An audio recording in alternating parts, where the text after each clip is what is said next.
Buenos días, seguimos con las clases de micro online. Acordaros que esta es la última semana, eh, en teoría, porque la siguiente es Semana Santa y ahí no subiremos vídeo. Y aunque dije en el vídeo anterior que empezaríamos el tema 5, considero que fue un poco estúpido por mi parte, quedando una semana para, digamos, tomarnos una de fiesta. Es raro empezar un tema y sobre todo en estas condiciones. Así que vamos a seguir haciendo ejercicios del tema 4. Entonces, he cogido ejercicios que tenemos del departamento, son 7. Entonces, entre hoy y el vídeo que pondré mañana, pues haremos los 7. ¿Vale? Intentaré ir un poco más lento que de normal, porque he recibido algún comentario de que voy muy deprisa. Pido disculpas, ¿vale? Soy consciente de que a veces pongo el turbo. Y bueno, también ser conscientes de que como no os puedo ver las caras, pues a veces me cuesta mucho si algo lo estoy explicando bien, si me repito demasiado. Así que bueno, de nuevo, cualquier comentario que tengáis, pues escribirme cualquier correo. Entonces empezamos con el ejercicio 1, ¿vale? Voy a ver que esté bien Vale, se ve perfecto. Entonces aquí nos dan, bueno, lo estaré poniendo ahora en la pantalla. Y lo que nos dan es, pues, típico ejercicio, una función de utilidad, eh, dan dos precios y nos preguntan, pues, funciones de demanda marshallianas, curvas de Engel, elasticidades, un poco lo que hicimos ya la semana pasada. Entonces vamos a ir apartado por apartado. Entonces nos dan una función de utilidad, a ver que se vea, vale. U igual a q sub 1 menos 2 al cuadrado q sub 2 más 5 al cuadrado. Y nos dan también los precios del bien 1, que es 5, y el precio del bien 2, que es 3. Entonces, primero nos piden a las funciones de demanda marshallianas. Entonces, acordaros, las funciones de demanda marshallianas son las funciones de demanda que dependen de la renta y de los precios.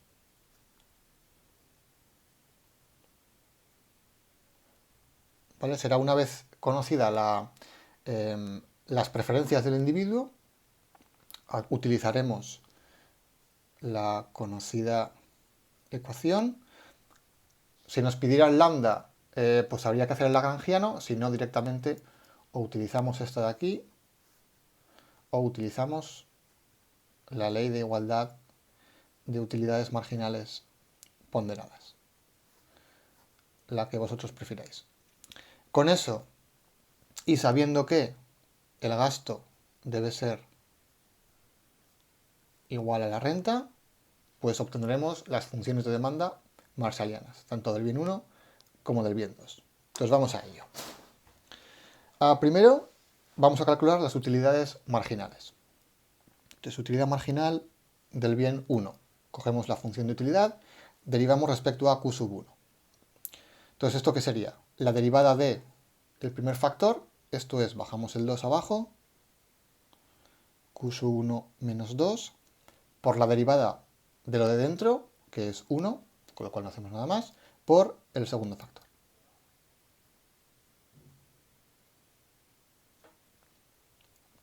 ¿Cuál sería la derivada parcial sobre el bien 2? Pues lo mismo, bajamos el exponente del segundo factor, donde está q sub 2, tenemos el primer factor,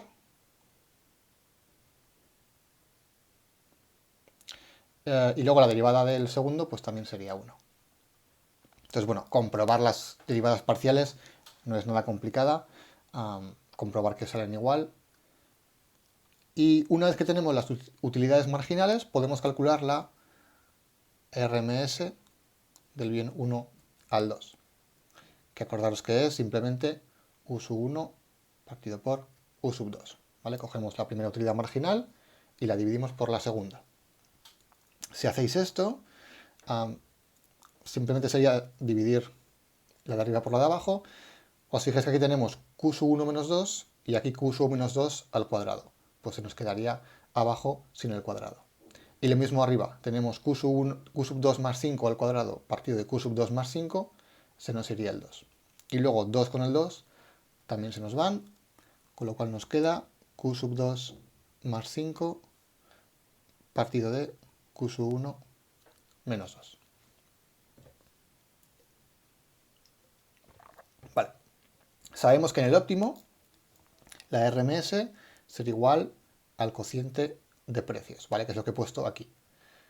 En la cesta óptima, en la elección óptima, se cumplirá esta solución de aquí. Con lo cual igualamos la RMS al cociente de precios.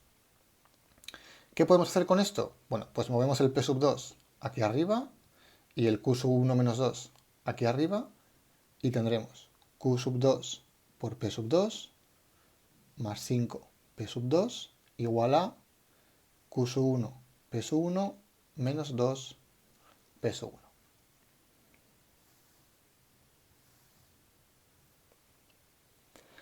Entonces, ahora lo que yo suelo hacer es despejar uno de los dos gastos. De hecho, suele ser lo más fácil, despejar un gasto u otro para calcular la curva de demanda marshalliana. Entonces vamos a empezar despejando el gasto en el bien Q sub 2.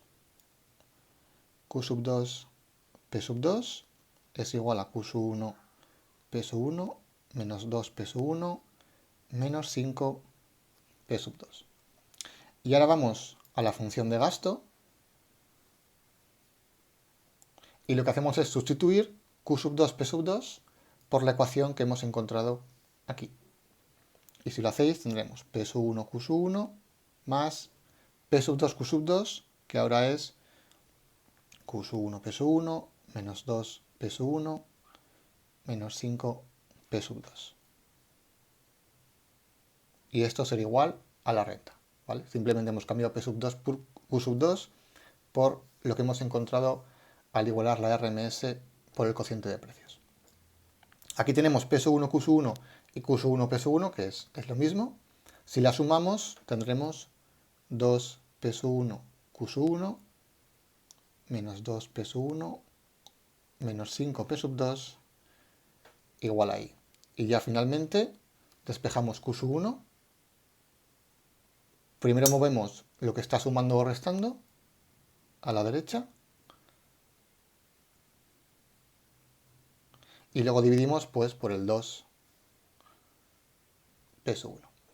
Y esta sería la función de demanda marshalliana del bien 1.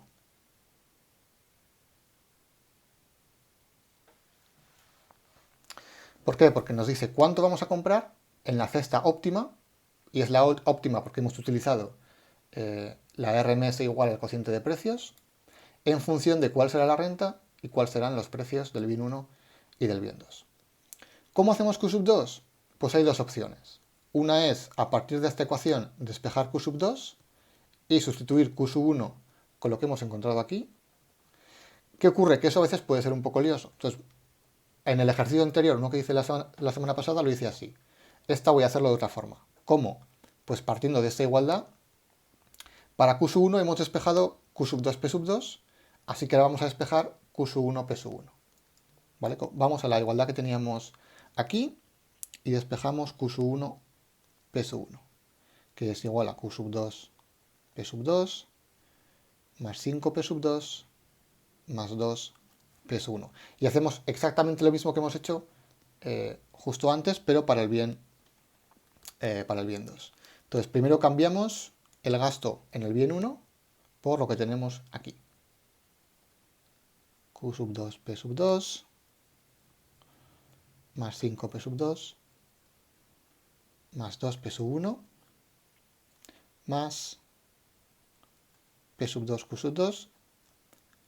Esto será el gasto igual a la renta. Simplificamos, Q sub 2 P sub 2 más P sub 2 Q sub 2 será 2 P sub 2 Q sub 2. Ponemos todo. Y ya con esto podemos encontrar la función de demanda marshalliana del bien 2. Despejamos Q sub 2. Primero pasamos a la derecha lo que está sumando o restando.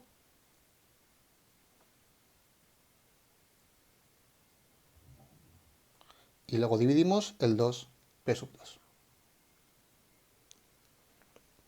Y esta sería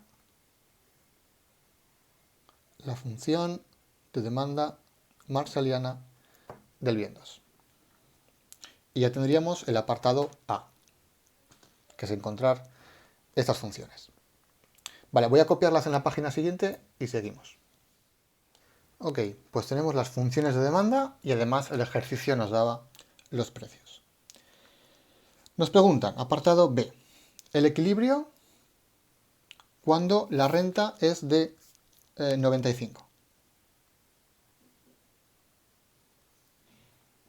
Entonces, si nos piden el equilibrio, simplemente cambiamos la renta por 95 y los precios por lo que nos dan en el ejercicio. Entonces, Q1 será renta 95 más 2 por el precio del bien 1, que es 5. 2 por 5, 10. Más 5 por el precio del bien 2, que es 3. 5 por 3, 15. Voy a tocar menos, que si no macho todo. Y 2 por P sub 1, que es 10. Y esto sería 25, 120 partido de 10, y esto es 12. Entonces compra 12 unidades del bien 1. Bien 2. Lo mismo, renta menos 5 por el precio del bien 2, que eso es 3, con lo cual es menos 15. Menos 2 por el precio del bien 1, que es 5, restamos 10. Y dividimos por 2 por 3, que sería 6. Y esto es 80, 70 partido de 6, que claramente va a salir decimal, lo podéis dejar así, o si queréis, pues me ponéis 11,66 periodo. Ya tendríamos el apartado B, donde nos piden el equilibrio del problema. Vale, seguimos. Apartado C. Nos piden la curva de Engel.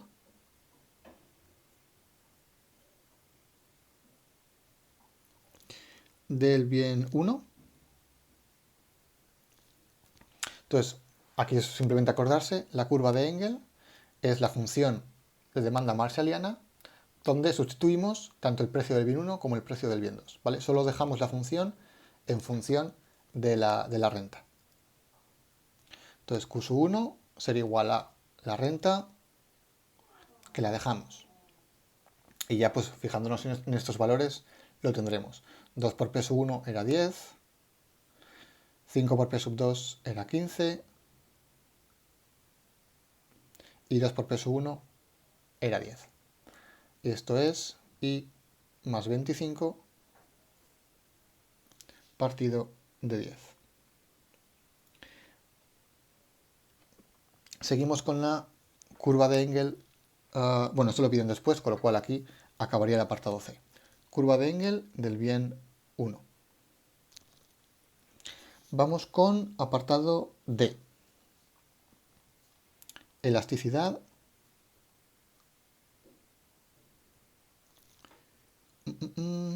renta del bien 1. Entonces, para eso hay que utilizar la curva de Engel.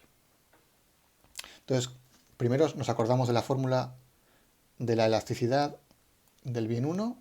Esto es la derivada de Q sub 1 respecto de la renta por la renta partido por Q sub 1.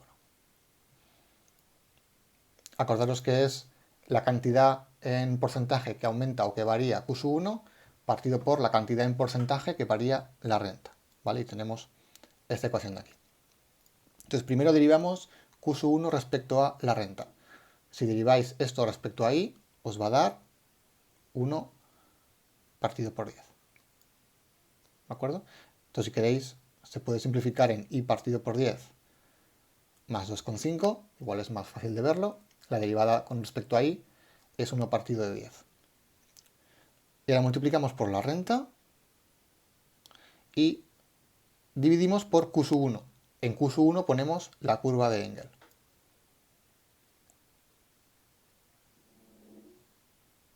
¿vale? Ponemos la fórmula de Q sub 1 que hemos encontrado en la curva de Engel. ¿Y esto qué es? Pues este 10 con este 10 se va y nos queda I partido por I más 25. Y esta sería la elasticidad renta del bien 1. Nos piden dar su valor cuando la renta es 100. Entonces simplemente cambiamos I por el valor de 100. 100 arriba, 100 más 25, 125. Y esto creo que es 0,8. Efectivamente. 0,8. No nos pide nada más, pero bueno, vamos a seguir un poco analizando qué significaba este 0,8. 0,8. Primero es positivo, con lo cual es un bien normal, podríamos decir. Un bien que contra más renta tenga, más compraré. Como es positivo, al aumentar mi renta, aumentará mi consumo de ese bien, pero es menor que 1. Como es menor que 1, decimos que es un bien de primera necesidad. ¿Vale? Es un bien que, por ejemplo, al aumentar un 1% la renta, ¿vale? Si aumenta un 1% la renta, mi consumo de Q sub 1 será de 0,8%. Si la renta aumentara un 10%, Q sub 1 aumentaría en un 10 por 0,8, 8%. ¿Vale? Fijaos que aumenta siempre menos la cantidad del bien que mi renta, ¿vale? Porque es menor que 1. Con lo cual es un bien de primera necesidad. Vale, nos piden también la del bien 2, con lo cual voy a emplear otra página, porque aquí no, si no va a quedar un poco todo muy apretado. Entonces Q sub 2 era igual a I, ahora sí que no me acuerdo, menos 5 P sub 2 menos 2 P sub 1 partido de 2 P sub 2. Entonces, exactamente igual que antes, los precios eran 5 y 3. Entonces, apartado F. Curva de Engel.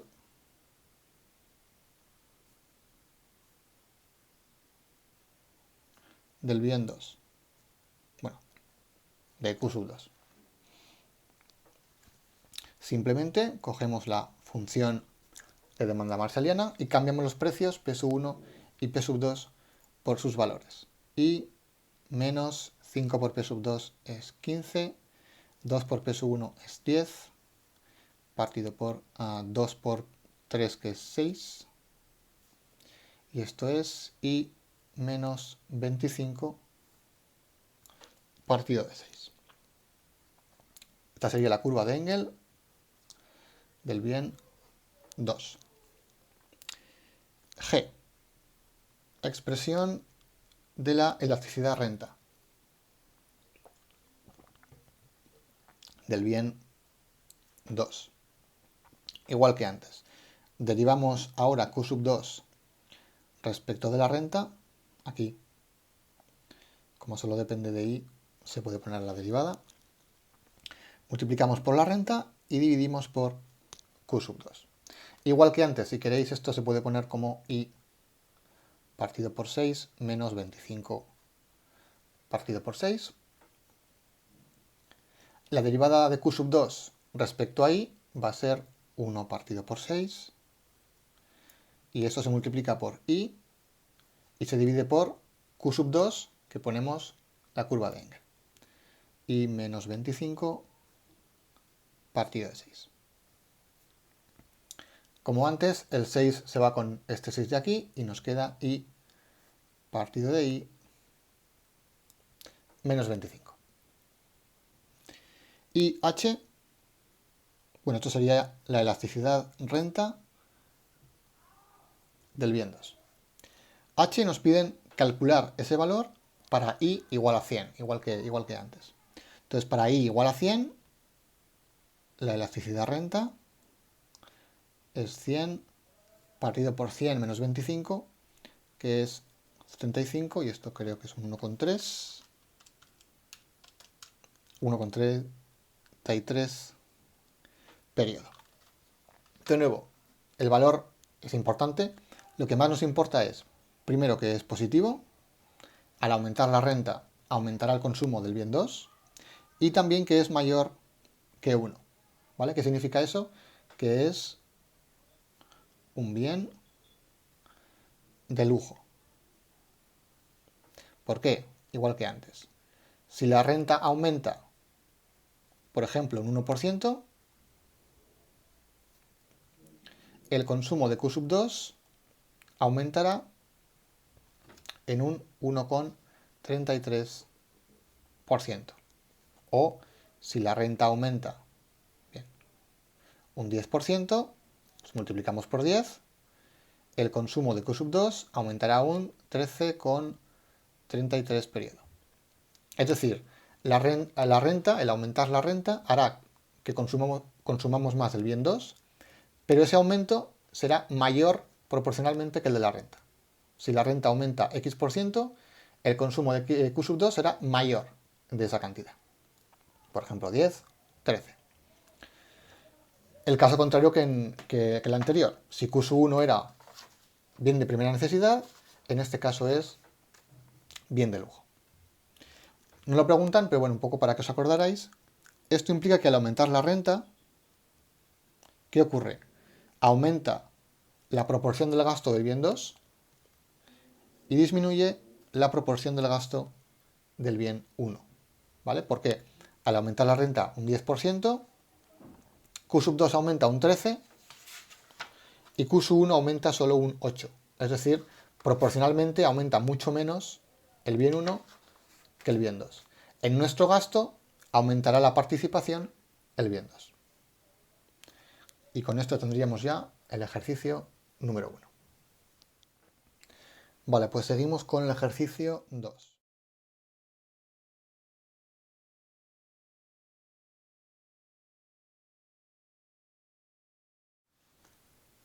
Entonces aquí nos dan directamente la curva de Engel, que no haría falta ni que nos dijeran que es la curva de Engel, ¿vale? Porque como depende únicamente de la renta, 100 por i menos 2i al cuadrado, como la función de demanda solo depende de la renta, esto va a ser la curva de Engel.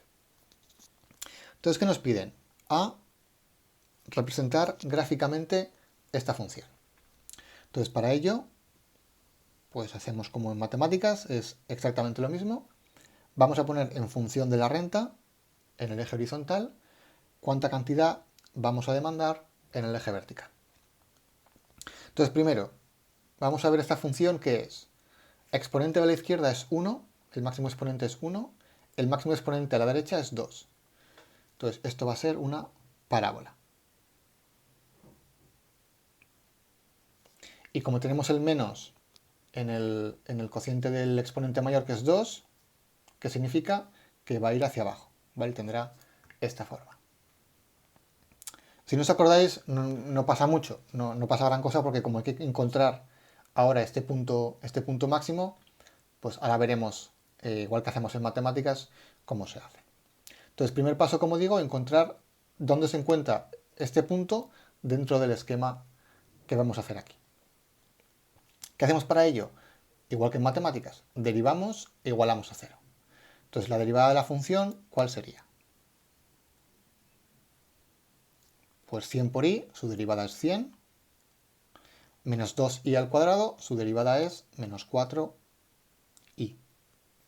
Igualamos esto a 0, despejamos y será igual a 25. ¿Qué quiere decir? Que en el punto 25 tendremos el punto más alto de la parábola. Para estar seguros de que va a tener esta forma, podemos calcular la derivada por la izquierda o por la derecha, o calcular la segunda derivada, que igual va a ser más sencillo. La segunda derivada, ¿cuál es? Menos 4. ¿Menos 4 qué es? Menos 4 es negativo, por tanto la función, bueno, la hessiana, perdón, diríamos que es definida negativa, por tanto el punto es un máximo local. Bueno, esto es más de matemáticas, esto únicamente sería para estar seguros de que ese punto forma parte de una parábola que va hacia abajo, ¿vale? Que es el punto más alto de la función. Y por tanto descartamos que tenga esta forma. Si lo veis directamente por el menos, pues perfecto. Si no lo veis directamente, pues tendréis que hacer, digamos, la comprobación. Entonces sabemos que en el punto más alto el valor de i es 25. Vamos a ver en qué lugar se corta con los ejes. Entonces primero el corte con el eje horizontal.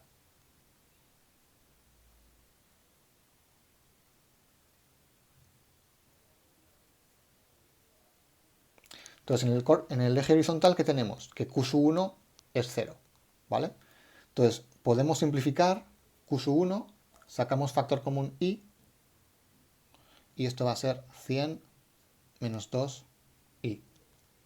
Y, de nuevo, para el corte horizontal, q sub 1 vale 0, así que igualamos la función a 0 y despejamos.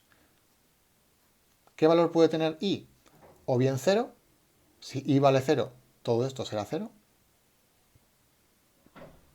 o bien 50. Si i vale 50, tendremos 100 menos 100, también 0. Es decir, se va a cortar en el 0 y se cortará en 50. Y ya con esto podemos dibujar más o menos cómo será esa parábola.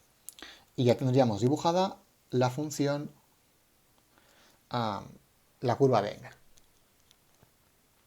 Para acabar nos quedaría dar un valor a este punto máximo, porque en 0 va a ser 0, cuando la i valga 0, q sub 1 también valdrá 0. ¿Cuánto vale en 25?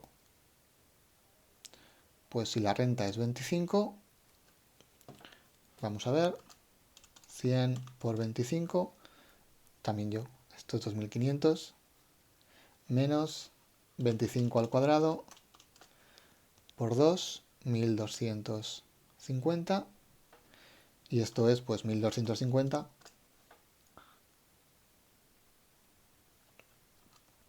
Con lo cual, si la renta es 25, compraremos 1250 unidades. Y ya tendríamos el apartado A. Apartado B. Nos piden obtener la elasticidad renta. Del bien 1 solo hay un bien, pues por tanto de ese bien.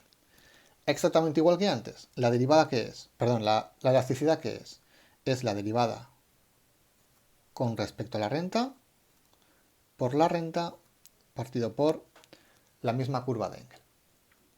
Vale, la derivada ya la tenemos, la hemos calculado aquí. La derivada es 100 menos 4 por i. Y ahora multiplicamos por i y dividimos por la curva de Engel original, que es 100i menos 2i cuadrado. Vale, esto se puede simplificar. Aquí tenemos arriba i y abajo i y al cuadrado, con lo cual nos podemos cargar un par de i's y esto nos quedará 100 menos 4i partido por 100 menos 2i.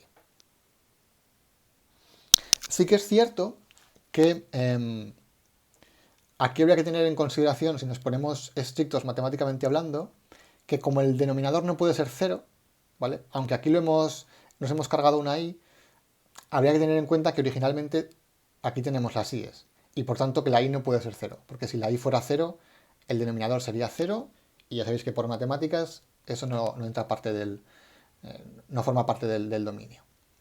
Pero bueno, no vamos a ponernos muy quisquillosos en la microeconomía, así que tendríamos esta elasticidad y ya estaría. Entonces, Una vez que tenemos esta expresión,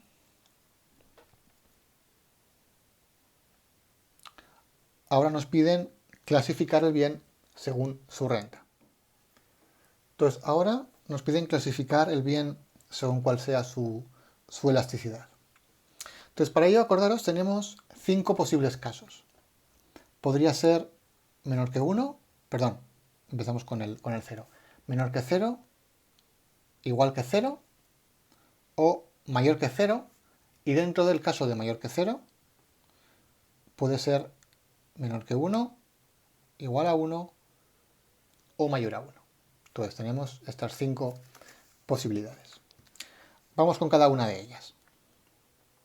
Primero con la primera. ¿Cuándo 100 menos 4 por i partido por 100 menos 2i va a ser menor que 0? Vale, para que esto sea menor que 0, el numerador va a ser menor que 0. El denominador, si os fijáis, nunca podría ser menor que 0. ¿Por qué? Para que fuera menor que 0, i tendría que ser mayor que 50. ¿Vale? Lo podéis calcular. Para que esto sea menor que 0, 2 por i debería ser mayor que 100 y debería ser mayor que 50. Pero eso no forma parte de nuestro problema matemático porque q1 tiene que ser siempre positivo. ¿Vale? El dominio del problema va de 0 a 50. En un ejercicio matemático, el denominador sí que podría ser 0, ¿vale? Porque podríamos seguir dibujando la función por aquí abajo. Pero en microeconomía, como q1 va a ser siempre positivo, en este caso el denominador va a ser siempre positivo, porque i va a ser siempre menor que 50. Por tanto, para que esto sea menor que 0, por narices, el numerador deberá ser menor que 0. Para que el numerador sea menor que 0, movemos un par de cosillas, 4i a la derecha, el 4 pasaría dividiendo y tendrá que ser mayor que 25. Fijaos que realmente no hacía falta tampoco hacer todo esto, ¿vale? Acordaros que la elasticidad renta es, se ve bien, la derivada de q1 respecto de la renta por la renta partido por q1. Como decía antes, i y q1 en microeconomía van a ser siempre valores positivos. Nunca pueden tener valor negativo.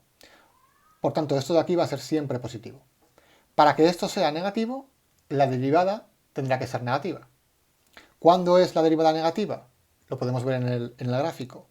La derivada es negativa cuando la función decae, cuando la función decrece. ¿Cuándo decrece? Aquí, en ese tramo.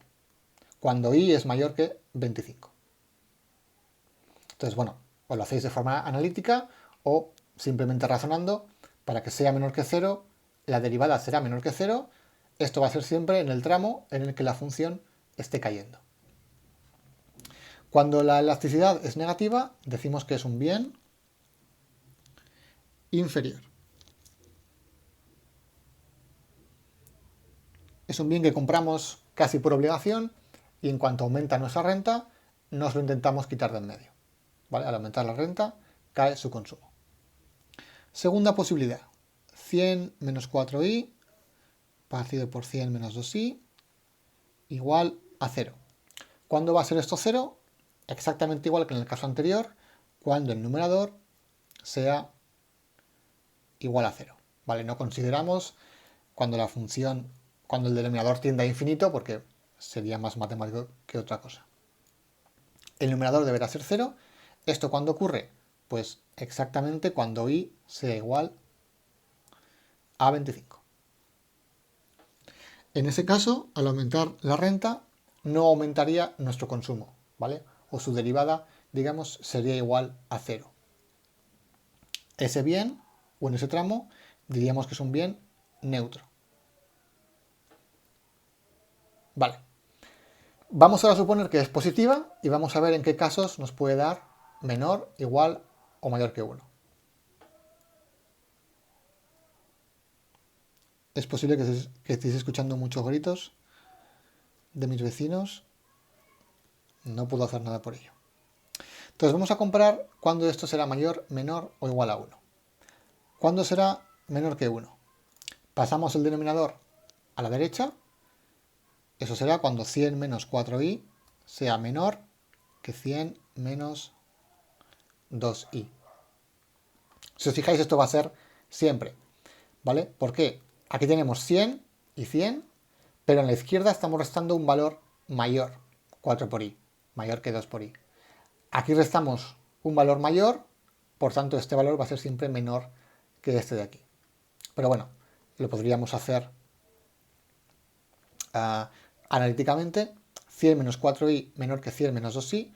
Nos podríamos cargar los 100, mover a ambos lados para quitarnos el menos y tendríamos que 2i es menor que 4i.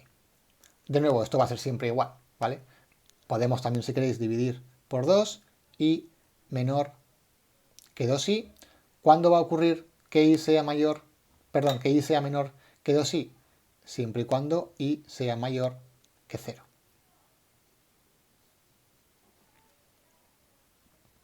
Entonces, siempre que estemos en el tramo positivo, ¿vale? Acordaros que estamos ahora en el tramo positivo.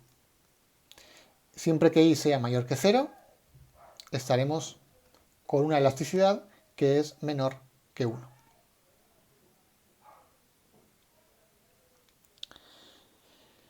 ¿Qué nos podría quedar? Pues ver cuándo va a ser igual a 1.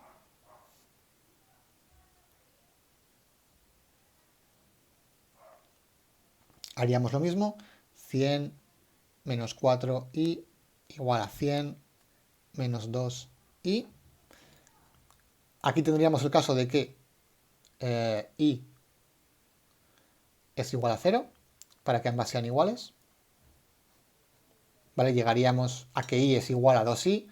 El único posible valor de i que hace que sea igual a su doble es 0. Si no, va a ser siempre menor i que 2i. Y se puede comprobar que nunca va a ser mayor que 1. Por lo mismo, para que sea mayor que 1, el numerador debería ser mayor que el denominador. Si ajustamos esto, nos quedará que 2 por i tendrá que ser mayor que 4 por i, lo cual es imposible. De nuevo, si comparamos i y 2i, i va a ser siempre menor, excepto en el caso de que i valga 0. 2i nunca puede ser mayor que 4i, ¿vale? Entonces, es imposible, jamás podrá ser mayor que 1.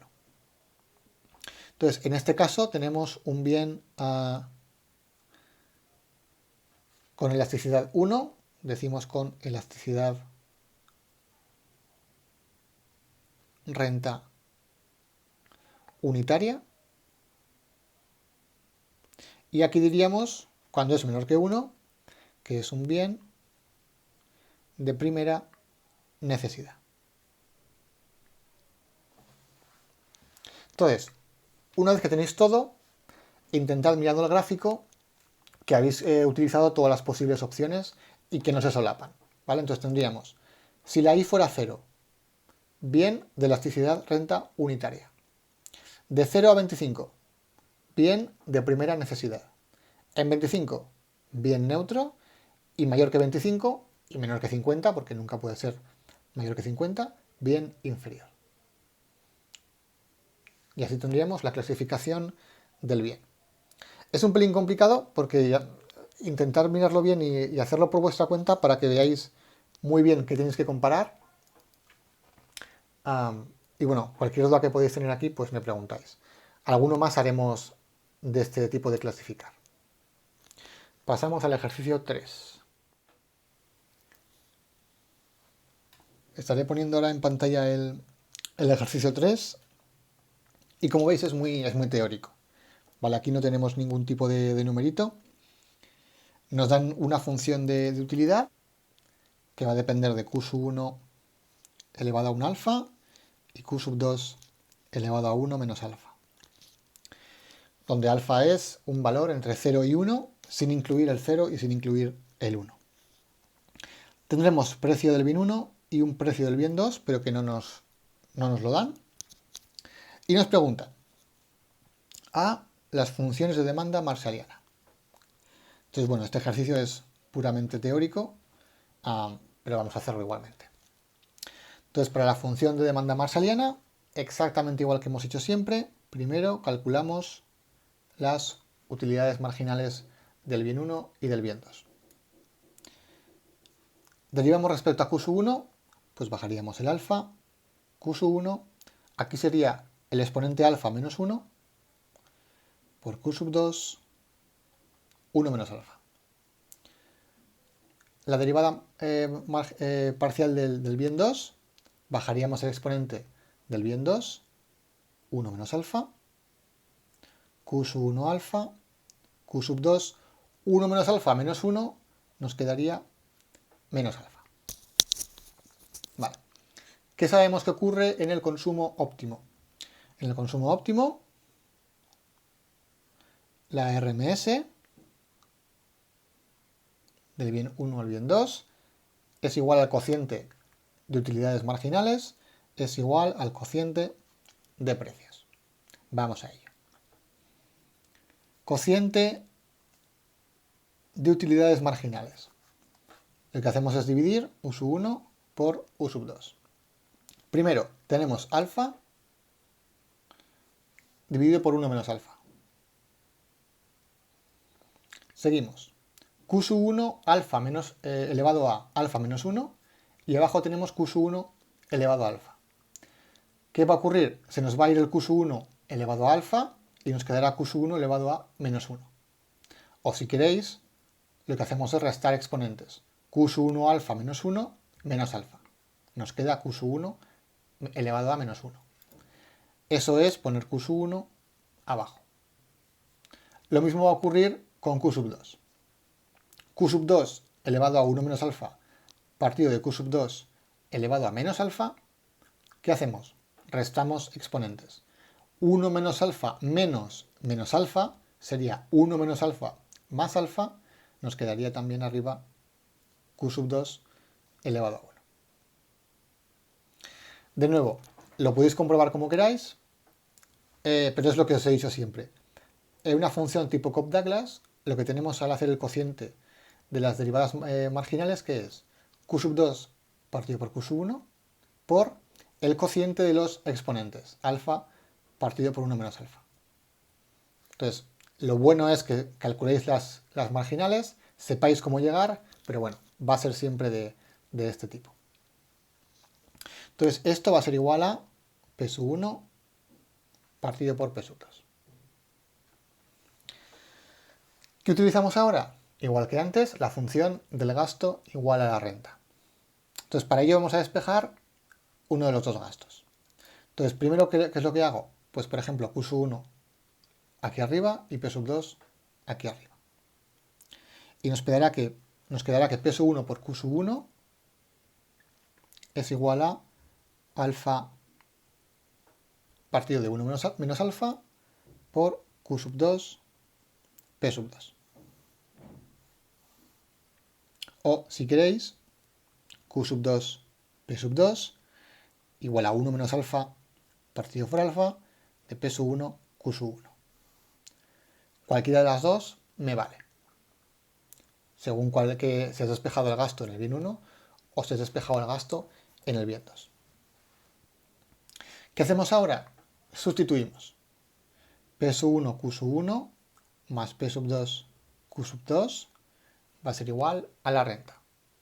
¿Qué hacemos aquí? Cambiamos P1 Q1 por el valor que hemos encontrado al igualar la RMS al cociente de precios. Tendremos alfa 1 menos alfa Q2 P2 más Q2 P2 igual a I. Si simplificáis esta ecuación, aquí tenemos alfa 1 menos alfa y aquí tenemos 1.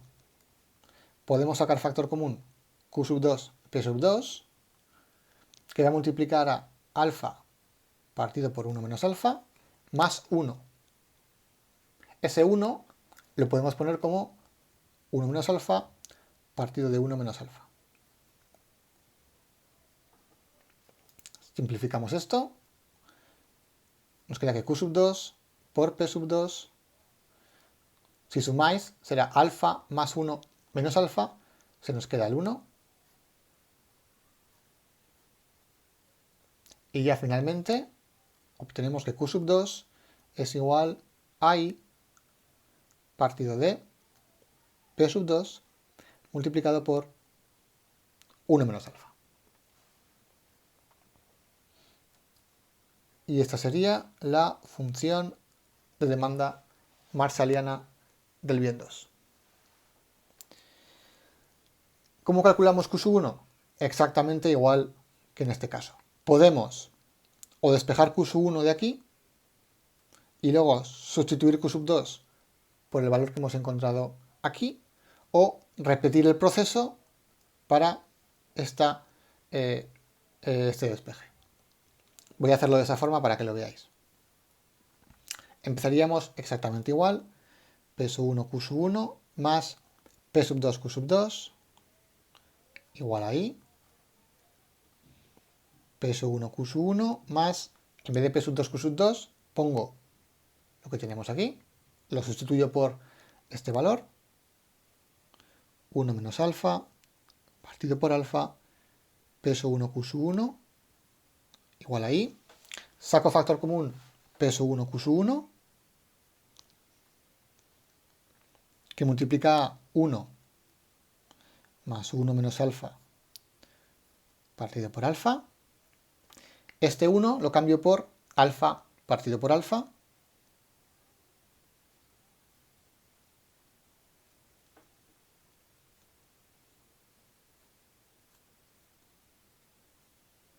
Y finalmente simplifico, alfa más 1 menos alfa, los alfas se me van, y me queda que P sub 1 Q sub 1 por alfa, perdón, ¿qué digo yo? Por 1 partido por alfa es igual a I. Y ya finalmente despejamos Q sub 1 es igual a I partido por P sub 1 por alfa. Y esta sería la función de demanda marshalliana del bien 1.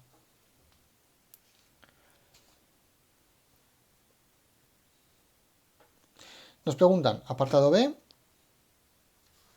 lo voy a poner aquí, Q sub 2 igual a I por 1 menos alfa partido por P sub 2, Q sub 1 igual a I por alfa partido por P sub 1. Nos preguntan B, obtener y dibujar las curvas de Engel cuando los precios sean unitarios. Unitario significa que son igual a 1. Entonces, sabiendo el valor de los precios, cambiemos los precios por su valor y encontraremos, como en el ejercicio 1, la curva de Engel. Curva de Engel del bien 1 y por alfa partido por 1, que nos va a quedar tal cual. Y Q sub 2 será 1 menos alfa por I partido por 1, que nos va a quedar igual. Y estas serían las curvas de Engel del bien 1 y del bien 2. Dibujarlas, pues muy sencillo.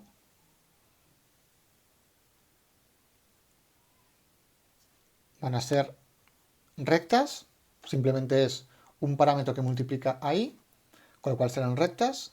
Dependiente menor que 1, acordaros que alfa está entre 0 y 1, entonces la pendiente será más pequeña que la unidad, pero bueno, tampoco importa mucho cómo hagáis la escala. Como no sabemos el valor de alfa y de 1 menos alfa, pues no sabemos cuál será más o tendrá más pendiente que la otra. Con que dibujarais dos rectas, valdría. Y apartado C, a ver que no puedo leerlo. Apartado C. Nos preguntan qué significado tiene el parámetro alfa y si influye en la curva de Engel y en la elasticidad renta de los bienes. Entonces, primero, vemos que sí que influye en la curva de Engel, ¿vale? Porque aparece en la función, aparece alfa en las dos funciones. Por tanto, alfa va a afectar a la curva de Engel. Vamos a ver qué ocurre en la elasticidad. Entonces, para ello primero, elasticidad del bien, es elasticidad renta del bien 1. Derivamos respecto a I, alfa, por I partido por Q sub 1, y esto es I alfa. ¿Vale? Cambiado Q sub 1 por su curva de Engel. Si os fijáis, esto va a dar siempre igual a 1.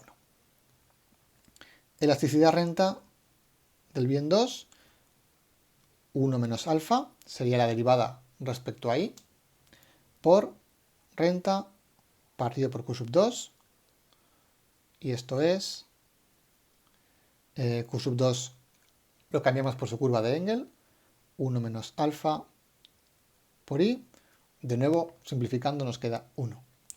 Las Cobb-Douglas, si son del tipo que hemos hecho para este ejercicio, ¿vale?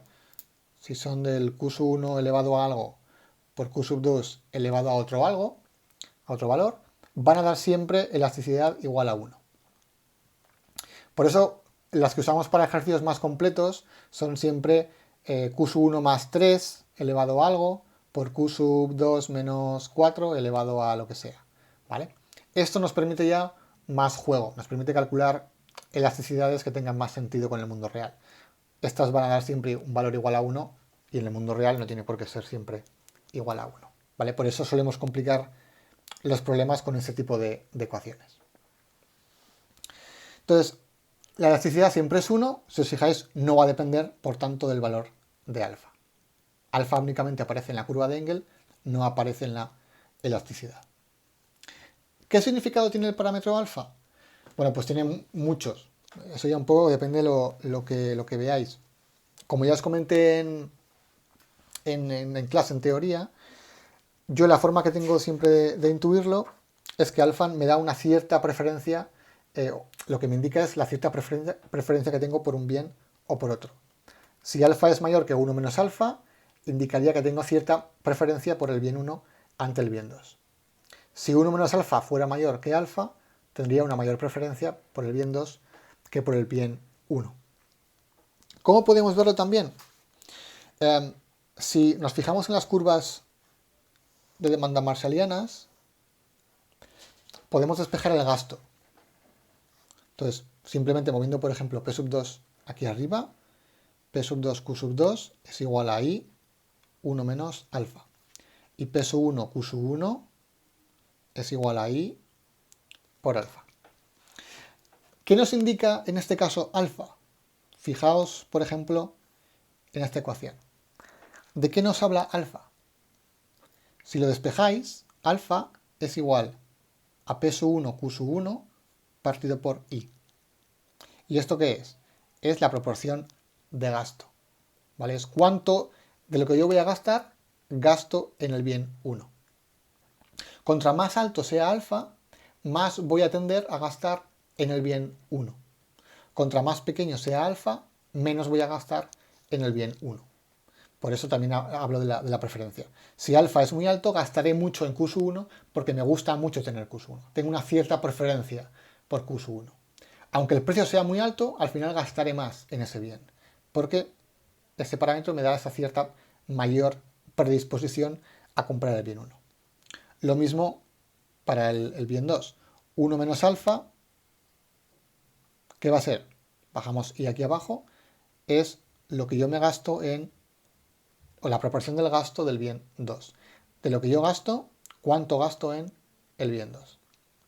Contra más alto sea 1 menos alfa, el exponente que acompañaba a Q sub 2, cuanto más alto sea, mayor va a ser mi proporción de gasto. Entonces, bueno, según cómo queramos definir alfa, le podremos dar un sentido económico u otro. El que le doy yo es ese, ¿no? Alfa me va a indicar un poco cuánto porcentaje voy a dedicar, en este caso de gasto al bien 1, y por tanto cuál va a ser más o menos mi preferencia sobre gastar más en un bien o en otro. Y aquí acabaría el ejercicio 3. Entonces acabamos ya con el cuarto ejercicio, que este sí que es también muy teórico. Y nos dicen, tenemos una empresa a la que le demandan productos alimenticios y sabemos que el bien que queremos analizar es un bien inelástico. Entonces, primera información que tenemos por el problema es que los bienes son inelásticos. También sabemos que hay una mala cosecha y que va a aumentar el precio de los bienes. Y nos preguntan, ¿qué va a ocurrir con el gasto? ¿Va a aumentar o va a caer? Esto, fijaos, va a depender también de la demanda. Si aumenta el precio, si me demandaran lo mismo, pues aumentaría el gasto. Pero como al aumentar el precio me comprarán menos, bueno, no sabemos exactamente si el gasto aumentará o disminuirá. Para eso tendremos que ver y utilizar la información de que el bien es inelástico. Entonces, empezamos primero viendo cuánto es el gasto. No sabemos, no tenemos valores, pero el gasto va a ser siempre igual. Es igual al precio por la cantidad. Teniendo esto, vamos a ver cuánto va a ser la derivada del gasto respecto a el precio. ¿Vale? Queremos ver el signo de esta derivada. Si esta derivada es positiva, significa que al aumentar el precio, aumenta el gasto, que sería la primera opción. Si la derivada fuera negativa, significaría que al aumentar el precio, baja el gasto, ¿vale? Que sería la segunda opción. Entonces, queremos ver el signo de esta derivada. Entonces, primero vamos a derivar antes de ver cuál es el signo. Entonces, es P por Q, derivada del primero por el segundo, más derivada del segundo por el primero. Derivada del primero, derivada de P respecto a P, es 1 por el segundo. Más derivada del segundo respecto a P, no la sabemos, pero podemos poner simplemente derivada de Q respecto a P por el primero. Si tuviéramos una función de Q, si tuviéramos la función de Q respecto al precio, podríamos derivarla y obtener la derivada. Como seguimos en un problema muy teórico, simplemente ponemos la derivada de Q respecto a P. Esto es Q más diferencial de Q respecto a P por P. Entonces, de nuevo, queremos ver cuánto va a ser o cómo va a ser el signo de esta expresión. ¿Qué podemos emplear? La elasticidad.